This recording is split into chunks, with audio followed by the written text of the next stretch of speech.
Moving to Edmonton? Here's the 5 things you need to know before you make that decision.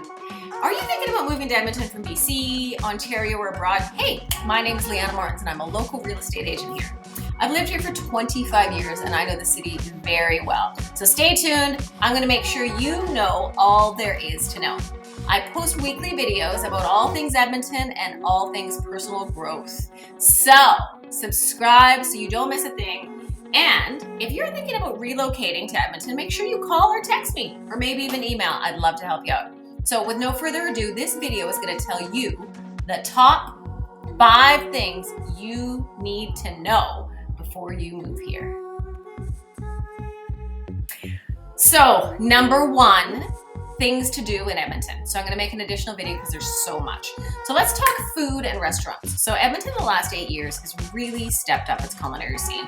So from romantic to theme to trendy to cool to brunch, soup and sandwiches, pizza, bar food, honestly, we have totally got you covered. So I've got a link below. Check that out with Edify Edmonton. It's going to give you anything you need.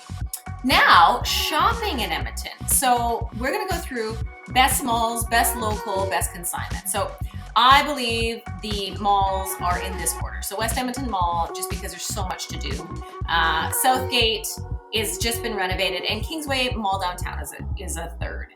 Now I've got links for all of those as well, just for you to be able to check out. Now, best consignment. I am a frugal girl and I care about my environmental imprint.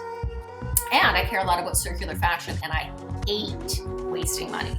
So for all those reasons, I love Consignment. So these are my top 3 consignment stores that I love. Vespucci, Good Stuff Consignment, Red Pony Consignment are my top 3. And then for my teenage daughter, Plato's Closet is awesome. I found stuff I liked. And then for younger kids, like from babies all the way up to 12, Once Upon a Child is fabulous because you can bring your stuff in. It's typically what moms will do. And you shop super cheap because you just trade it in. So all of those links are below for you to check out. Now, of course, there is local shops. So whenever I can, I like to take advantage of supporting our local businesses because I, like them, am a local business. So the shops on 124th Street are great. They've got really great winter festival. White Avenue has got some great winter festivals as well. The 4th Street Promenade downtown and the Indigenous Farmers Market.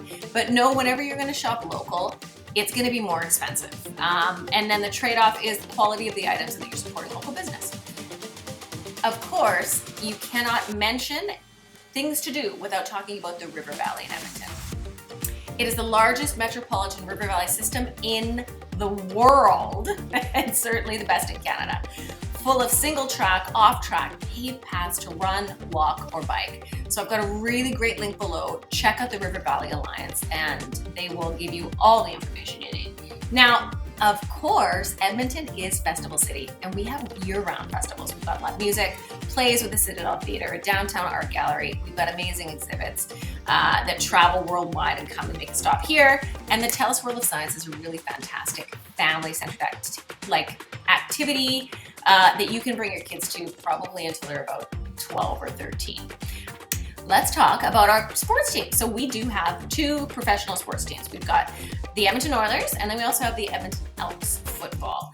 Out of the 2, the Oilers definitely get more attention and more play. Football is just not as big as in Canada. And then there's Rogers Place that houses our Oilers, which is brand new, been built in the last 5 years, and it's a really amazing arena. Now, all of that is below, and I've got some really fantastic links and resources. This is what I use whenever I'm looking for stuff to do. So I want you to check out Edmonton Family, check out Chatterblock, Family Fun Canada. I also have a link to the City of Edmonton event calendar, which is awesome because they have all of the events with the library, for example. They have all of the events with anything that's municipally run. So art gallery, lots of community league events. So it's a really great resource. Now, let's move on to number 2, which is the cost of living. So I'm going to be doing a video on this because it's important. So the cost of living in Edmonton is 83% cheaper than any other city in North America.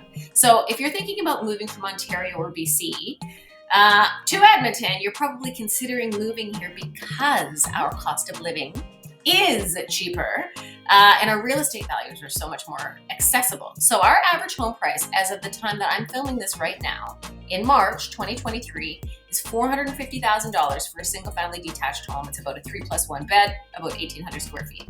Now, gas prices right now are $1.13, but they range all the way from, I don't know, a little over $1 all the way up to like $1.60.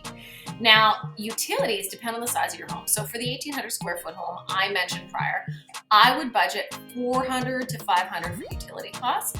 But as you know, utility costs are rising. Internet and cable on top are around another $100. So when you're thinking about feeding your family, you know inflation everywhere has gone up. But right now, I'm going to say for a family for about $800. Entertainment costs, it just completely depends on your lifestyle and what you choose to spend your money on. But I'd say for a moderate amount of freedom, $300 to $600 would give you enough freedom you would still feel good.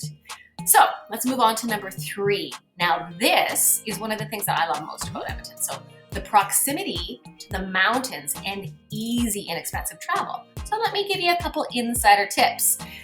You cannot beat the proximity, because you can take a direct flight to Kelowna in the summer, go chill on the beach with Flare Air for $110 return and be there in an hour and a half. You can do a day trip to the mountains, let's say in the winter time, and be in Canmore in 4 hours direct and be back by 8 p.m. So if you want to save and do a cheap trip, do day trips. That's what people do. Or if you want to stay for the long weekend, you want to hike, you want to ski, you want to mountain bike, relax, or maybe even hot tub after a long day. Let's talk safety. So Edmonton in general is a very safe city in my experience.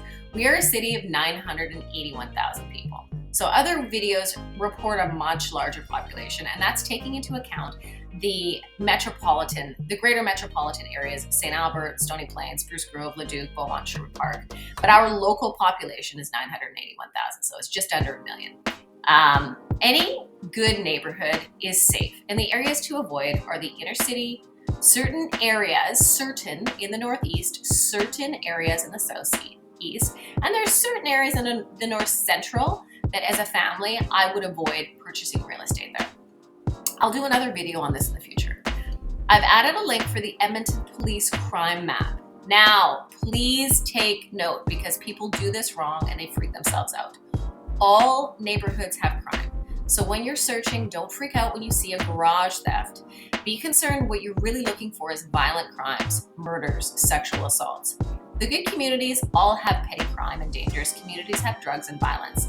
What you're always going to see in the nicest communities, like the top 10 communities in Edmonton, you will still see garage thefts and vehicle thefts. We are wrapping up our video, folks, right at the end. Number 5, weather. So yes, we are cold, my friends, but honestly, with global warming, our winters have been starting later and later in the year. So you can expect your first snowfall around October and for it to stick around by November. Like the average temperature in early winter, October to November, is like -5 to -14. We average about 48 inches of snow. Now the coldest months can get down to -30, so that's going to be typically January.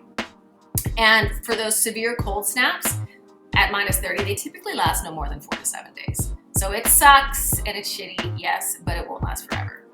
And this is what's super cool about Edmonton is it's sunny. We're the second sunniest city in all of Canada. So we get 4 seasons and they're very distinct. So from winter, we go into this beautiful spring. And then from spring, obviously, into summer and into fall and back into winter. So spring temperatures in Edmonton range from like -8, so it's like a light jacket or none for some people, to 15 degrees. In summer, 10 degrees, that would be cool in the summer, to 23 degrees when it starts to get hot, even higher. And in the fall, it's 0 to 17.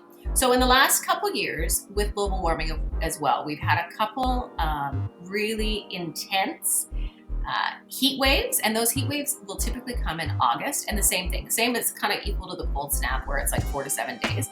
You might get a couple of them, and it could go upwards of 28 degrees.